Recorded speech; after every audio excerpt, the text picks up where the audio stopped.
Beauty and the Beast.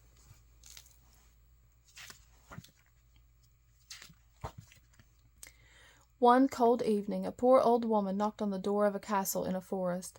A handsome prince answered. The old woman asked for a place to stay in exchange for a beautiful red rose. The prince was disgusted by the woman's appearance and turned her away. Suddenly, the woman magically changed into a beautiful enchantress. She turned the selfish prince into an ugly beast and cast a spell on everyone in his castle. For the spell to be broken, the prince would have to learn to love and be loved in return before the last enchanted rose petal fell.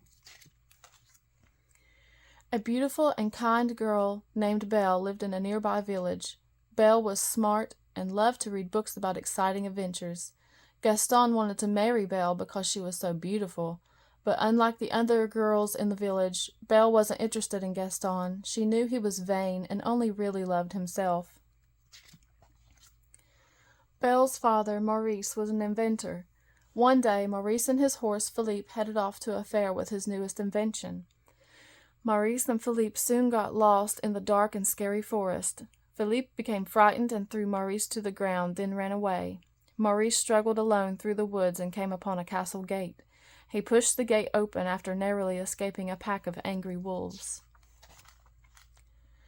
Maurice entered the castle. It was unlike anything he had ever seen. The people in the castle had been transformed into enchanted objects. Lumiere the candelabrum and Cogsworth the clock greeted Maurice and made him feel welcome. Suddenly an angry beast barged into the room. He was not happy to find a stranger in his castle. He grabbed Maurice and dragged him to the dungeon. When Philippe returned home without Maurice, Belle knew her father was in trouble. She begged the horse to take her to him. After a frightening ride through the forest, Belle and Philippe arrived at the enormous castle. Belle rushed inside. Belle found her father locked in a cell. They hugged through the bars as Maurice tried to explain what had happened. Then they heard loud footsteps coming toward them. The beast was furious when he saw another stranger in his castle. Belle was terrified, but she pleaded with the beast to release her father. "Take me instead," she begged. She promised to stay with the beast forever in exchange for her father's freedom. The beast agreed. Maurice returned to the village. He told Gaston and the other villagers about the beast. He begged everyone to help him rescue Belle, but they all thought he was crazy.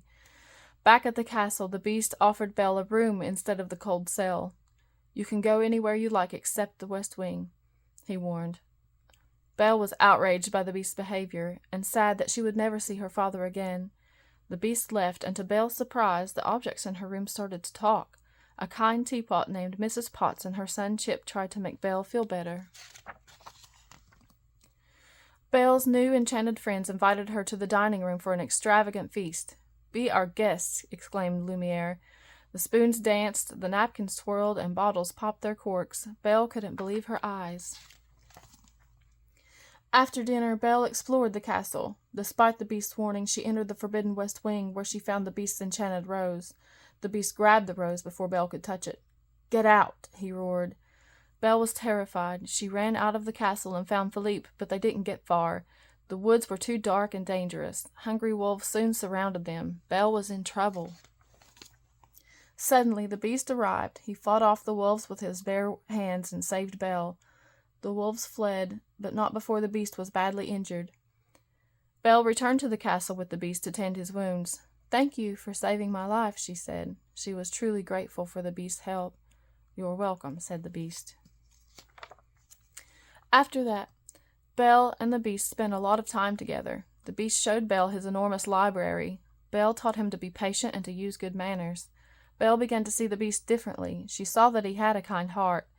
The beast was also learning to care for someone other than himself. He hoped that maybe one day the spell could be broken.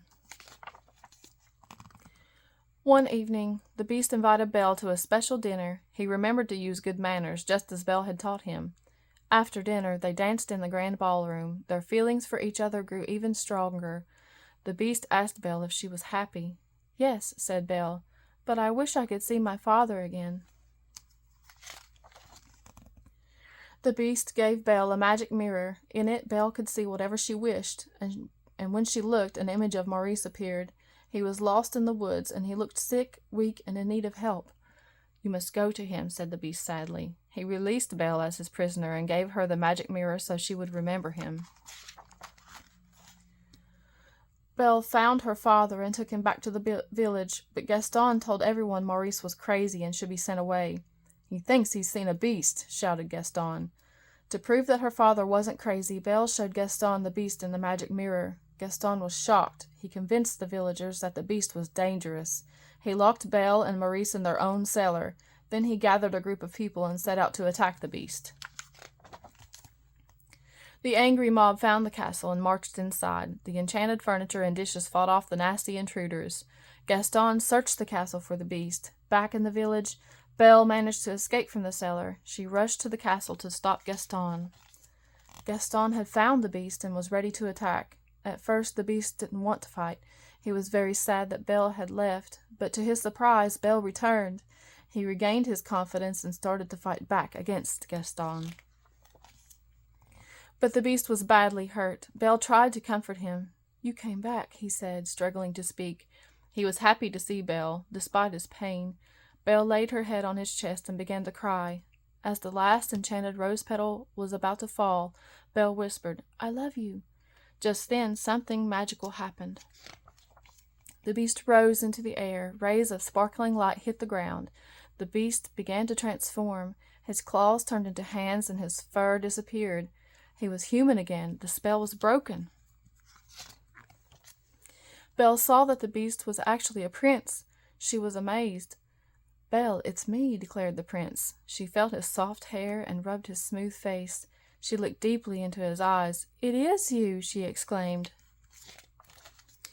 Belle and her prince joyfully danced together. Their love for each other had broken the spell.